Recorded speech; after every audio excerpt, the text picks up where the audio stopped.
Let me just start by maybe positing somewhat of a straw man kind of argument, but I think it reflects how many Americans today understand China and China's economic rise and China's growth. Basically, this picture, I think, encapsulates how many Americans view China today as a sort of an ultra-modern place, a place that's become ultra-modern out of nowhere. And this is a picture of Shanghai today, the Bund and the Suzhou Creek. And it's true that just 10 years ago, let alone 20 years ago, really none of this existed. But I think in general, when Americans think of China,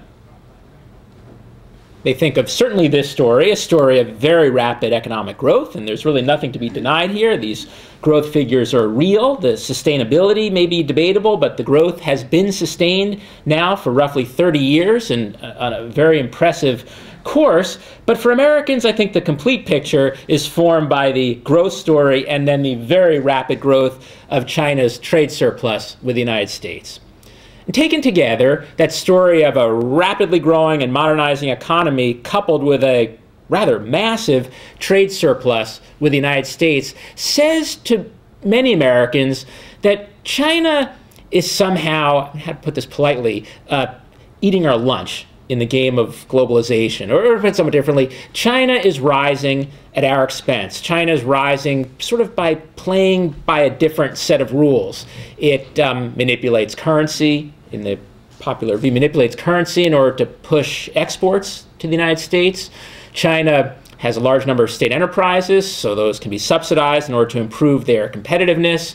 China is able to maintain low wage rates in order to improve its competitiveness. So China doesn't follow a series of global standards. So we've had scares in the United States about food quality and drug quality, a number of others, toy quality. So there's a general view out in the world that China is rising, it's rising at our expense, and it's rising because it's not playing by our rules. It's flouting our rules. It's coming up with its own rules, and in so doing is sort of winning in a zero-sum game. Now, that is somewhat of a straw man argument, but I'll challenge the straw man nevertheless and argue something quite different. It always strikes me when I spend time in China how, in some respects, similar popular Chinese attitudes are toward globalization, similar to American attitudes in the following respect. For many Chinese, globalization is as frightening and discomfiting and unsettling a process as it is for Americans.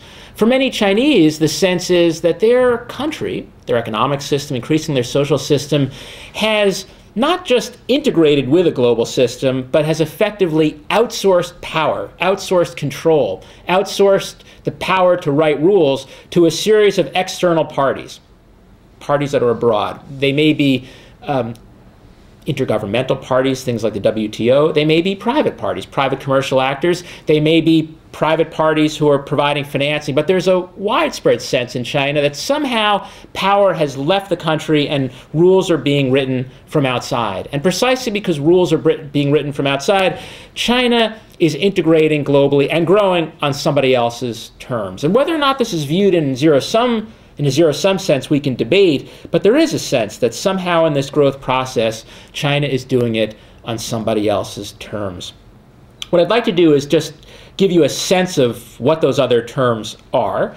And in part of that, I'll argue that a key element of China's growth strategy has been quite explicitly to outsource rule-writing authority and enforcement in many cases to parties and individuals outside of China. That's been very important for stimulating economic growth, and that's been very important for stimulating institutional change. To put it bluntly, outsourcing the rules to foreigners, basically, outsourcing the rules has permitted in China, in rather rapid terms, the clearing out of an entire integrated grouping of socialist institutions, institutions of the workplace, institutions of employment, institutions of price controls, institutions of material flows, institutions of labor markets. Those are all essentially gone in China, and they're gone because, in effect, the power to replace those has been turned over to outsiders. That's a good thing in many respects, and it's been absolutely critical for stimulating economic growth. At the same time, as I'll show, that process of institutional outsourcing has induced very dramatic social change. in China, and costly in some respects, social change. The kind of social change that's induced by this institutional outsourcing creates political pressures. The punchline of this talk is that the Chinese government's, broadly speaking, the government's response to these social pressures has been, in some respects, to outsource a discourse about political change to outsiders, a discourse that increasingly talks the talk of democratic processes.